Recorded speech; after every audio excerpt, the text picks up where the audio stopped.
युवराज जी, मैं आती हूँ, सौरभ जी का रुख कर लेती हूँ। सौरभ जी, आपने तभी सभी मेहमानों को सुना। देखिए, लोकसभा 2024 का जो परिणाम आया उसने बड़ा असर तो डाला है। बीजेपी ने भी अपनी स्ट्रेटेजी बदली है। हरियाणा में दिखाई दिया, महाराष्ट्र में वो उन्हीं वोट बैंक को साधने की कोशिश कर रही है, जिसमें दलित भी हैं, मुस्लिम भी हैं, ओबीसी हैं, पिछड़ा हैं, और इस तरीके की घोषणाएं भी की जा रही। उत्तर प्रदेश की बात करें तो पीडीएस से अखिलेश यादव को फायदा हुआ है। वो उसी फॉर्मूले को और धार देने की कोशिश कर रहे हैं। तो इसमें आपको दोनों तरफ से कौन ज्यादा मजबूत नजर आ रहा है?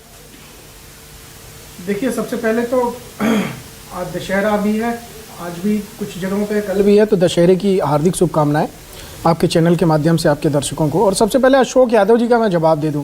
देखिए, जेपी जी जो है ना, जयप्रकाश नारायण जी जो है, वो सभी के थे। वो किसी एक व्यक्तिगत राजनीतिक पार्टी के या कुछ व्यक्तिगत लोगों के नहीं थे। तो उस आंदोलन से भारतीय जनता पार्टी के भी कई बड़े नेता निकले, उस आंदोलन से जो है समाजवादी के भी निकले, आरजेडी के भी निकले, जदयू के भी निकले, जिन्होंने बाद में जाके अलग अलग पार्टियां बनाई। निश्चित रूप से जो कल का घटनाक्रम था वो कहीं ना कहीं शक के घेरे में इसलिए आता है कि जब भी आपको कहीं जाना है माल्यार्पण करने के लिए किसी ऐसे स्थान पर जो पहले से ही कई वर्षों से बंद पड़ा है, तो आपको पुलिस प्रशासन से आपको जो इजाजत तो लेनी पड़ेगी। क्या वो पत्र आपने पुलिस प्रशासन से इजाजत ली थी? अखिलेश यादव जी की Z+ सिक्योरिटी है। अब ये Z+ सिक्योरिटी का भी दायित्व होता है कि अगर कोई व्यक्ति जो है कहीं जा रहा है जो है Z+ सिक्योरिटी के साथ, तो उसकी सिक्योरिटी का जो है जिम्मेदारी है कि वो एक दिन पहले ही उसकी प्रशासन से जो है उसकी इजाजत ले ले, वहां पर जाना है। ये सब तकनीकी चीजें हैं। ये तकनीकी चीजों को आप छोड़ करके जो आप यहाँ पर माहौल बनाने की कोशिश कर रहे हो, और माहौल नैरेटिव यहाँ पर आपका सेट नहीं होगा। देखिए, निश्चित रूप से मैं मानता हूँ कि उत्तर प्रदेश हो या भारत का कोई भी राज्य हो, जिस प्रकार से लोकसभा के चुनाव में एक पीडीए को लेकर के बात कही गई थी, संविधान को लेकर बात कही गई थी, आरक्षण को लेकर बात कही गई थी, पूरा एक जो नैरेटिव सेट किया गया था, उस नैरेटिव का जवाब कहाँ मिलेगा आपको? जनता की अदालत में मिलेगा। उस समय तो आप ठीक है, भारतीय जनता पार्टी की सीटें कम हुई, उत्तर प्रदेश के अंदर कुछ सीटें समाजवादी पार्टी को आई 35 सीटें, और 6 सीटें जो है वो कांग्रेस को गई 37 और 6 सीटें। लेकिन जो पहला चुनाव था वो तो परीक्षा थी आपकी, हरियाणा का चुनाव और जम्मू कश्मीर का चुनाव।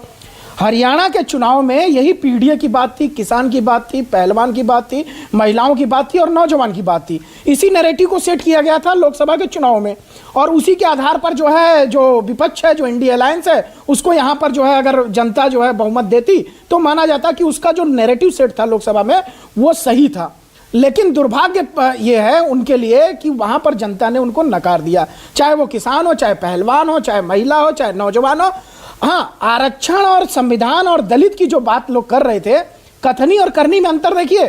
कह रहे थे कि उस समय की आरक्षण खत्म कर देंगे, संविधान, दलितों का अपमान, ये तो एक अवसर था हरियाणा चुनाव में आपको।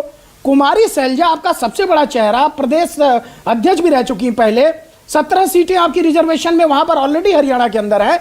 आपको ये मौका था, आपको दलितों को जो है सबसे पहले फ्रंट पे लाना चाहिए था, उनको मुख्यमंत्री चेहरा घोषित करना चाहिए था। लेकिन किस प्रकार से चुनाव में उनके साथ जो है भेदभाव हुआ। हुड्डा जी ने अपनी 17 जो आरक्षित सीटें थी उस पर अपने कैंडिडेट उतार दिए, उनकी नाराजगी पूरे चुनाव में लेकर के रही। तो कहीं ना कहीं जो ये पीडीए की बात करने वाले लोग हैं, जो इंडिया अलायंस की बात कर रहे हैं, जो महाअघाड़ी की बात कर रहे हैं, उनको ये बात समझनी चाहिए कि आपके चरित्र में करनी और कथनी में अंतर नहीं दिखना चाहिए। अब ठीक, ये चुनाव का जो पहला रिजल्ट आया है हरियाणा से, यही रिजल्ट अब चुनाव में आगे भी बढ़ सकता है। देखिए, महाराष्ट्र के अंदर लगातार कितना हमने देखा है घटना। अशोक गहलोत ने कहा भी है, अगर आपने बयान सुना होगा, उन्होंने कहा कि हरियाणा का जो परिणाम है वो असर डालेगा आने वाले चुनाव पर। मैं कह रहा हूं ये परीक्षा थी, एक बहुत बड़ी परीक्षा थी एनडीए अलायंस के लिए। देखिए, भारतीय जनता पार्टी की सीटें जब कम हुई थी तब आप लोगों ने यही आरोप लगाया था कि इनको दलितों ने वोट नहीं दिया, पिछड़ों ने वोट नहीं दिया। अगर आप हरियाणा की राजनीति उठा करके देखेंगे, जो 17 दलित सीटें थी वहां पर भारतीय जनता पार्टी आगे है, जो ओबीसी का क्षेत्र है वहां पर भारतीय जनता पार्टी सबसे आगे है, जो जाटों का क्षेत्र है, मैं कह रहा हूं रोहतक, पानीपत, इधर का एरिया, वहां भी भारतीय जनता पार्टी आगे है। और रही बात महाराष्ट्र की, जो 5 सालों में जब कोई बात, अभी जो है अभी की सरकार महायुति की सरकार रख रही है, तो एक समय उद्धव ठाकरे जी की भी तो सरकार थी, वहां पर बीच में कोई निर्णय लिया उन्होंने? लगातार कांग्रेस से वो परेशान थे उद्धव ठाकरे जी, और लगातार वो आरोप लगाते इस पर मैं जवाब दूंगी सौरभ जी, क्योंकि हरियाणा की तरह ही ताबड़तोड़ जो घोषणाएं हैं वो महाराष्ट्र में भी शिंदे सरकार कर रही है। जो आपने सवाल उठाया इसका मैं जवाब लूंगी आनंद दुबे जी से और महेश जी से।